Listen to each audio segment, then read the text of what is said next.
Bem-vindo, professor, professora, educadores. Vocês estão ouvindo o Sou Prof, o podcast feito especialmente para vocês. Aqui tem educação, com muitas vozes, sotaques, linguagens.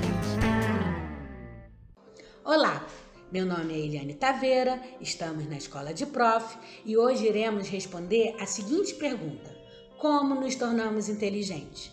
Será que o ser humano nasce inteligente? Ou a inteligência é consequência da estimulação ambiental? Ou será que existe uma interação entre meio ambiente e questões genéticas? Iremos responder essas perguntas segundo o pensamento de Piaget, que mesmo tendo questões socioculturais importantes que não foram evidenciadas em suas pesquisas, o estudo realizado por Piaget continua tendo um papel importante para a compreensão da construção da inteligência humana. Piaget, biólogo de formação, no início de suas pesquisas, tinha a seguinte questão de estudo: como o ser humano se torna inteligente?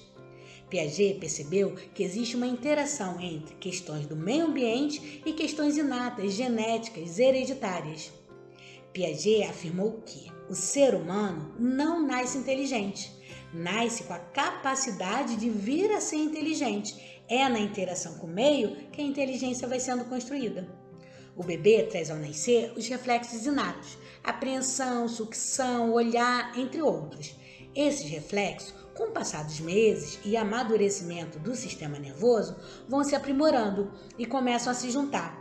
Aos 5, 6 meses aproximadamente, a criança já é capaz de olhar e levar a mão para tentar pegar o brinquedo pendurado em cima do berço. Antes, quando conseguia alcançar o objeto, era ao acaso, tocava no objeto sem querer.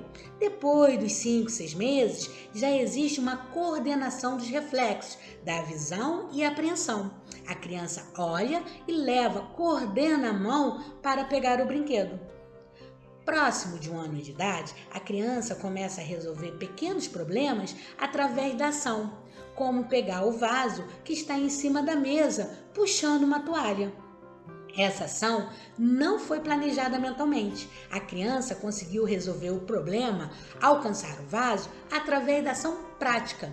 Ela não teve ainda a capacidade de elaborar um pensamento anterior à ação, ter uma representação mental. O ato de pegar o vaso foi uma ação prática. Aos 2 anos, a capacidade de pensar da criança ainda está distante da capacidade de um adulto. Piaget percebeu que a criança de 2 até 7 anos tem uma forma peculiar de pensar. Ela não entende a lógica do adulto. Ela acredita, por exemplo, que o lobo mau existe, que ter 20 moedas de R$1 é bem melhor que só uma notinha de R$100, porque ela vai ter muito dinheiro. Que o refrigerante que está na garrafa é bem melhor do que aquele que está no copo, mesmo se o adulto virar o conteúdo da garrafa no copo na frente da criança. Ela vai querer o da garrafa, pois ficará presa somente à altura do objeto. Por isso, não devemos colocar medo em crianças como o homem do saco ou dizendo que o lobo mau vai pegar, porque a criança acredita fielmente que esses personagens existem.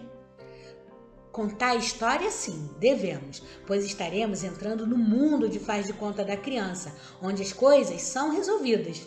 Mas provocação através do medo, nunca. Pais que realizam esse tipo de terror para conseguir a obediência do filho, tipo, come tudo, senão o lobo mau vai pegar, devem entender que a criança irá crescer. Seu desenvolvimento cognitivo, com o passar dos anos, permitirá o entendimento que o lobo mau não existe. E o pai vai ter dificuldade em obter autoridade com a criança, porque o lobo mau que ele usava para conquistar a obediência não mais despertará medo, não irá influenciar a escolha do filho. Devemos incentivar o faz de conta, as brincadeiras, pois brincar é coisa séria.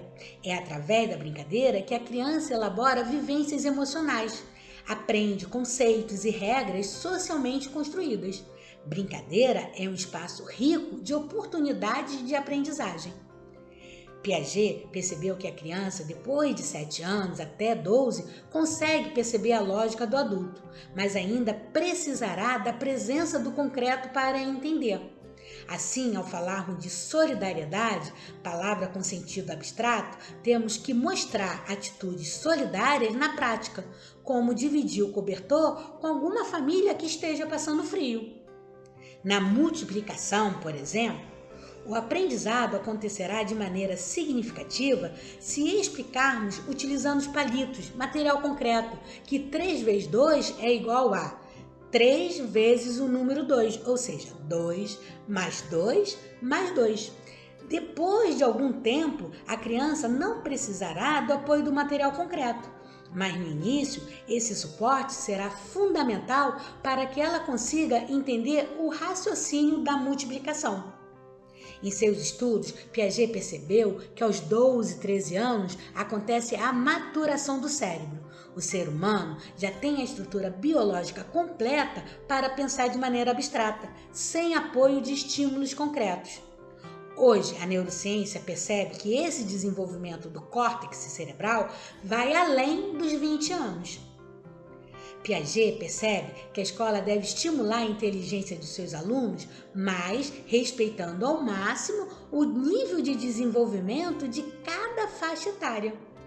A educação infantil não deve ser uma preparação para a escola, ensinando a criança a sentar em fila, copiar do quadro e realizar provas.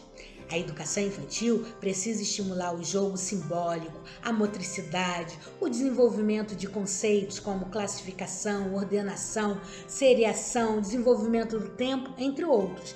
Por isso é tão importante materiais concretos na escola da educação infantil, como blocos lógicos, material dourado, régua de cruziné, pneus, escorrega, bolas, livros infantis, cantinho da dramatização, fantoches, brinquedos.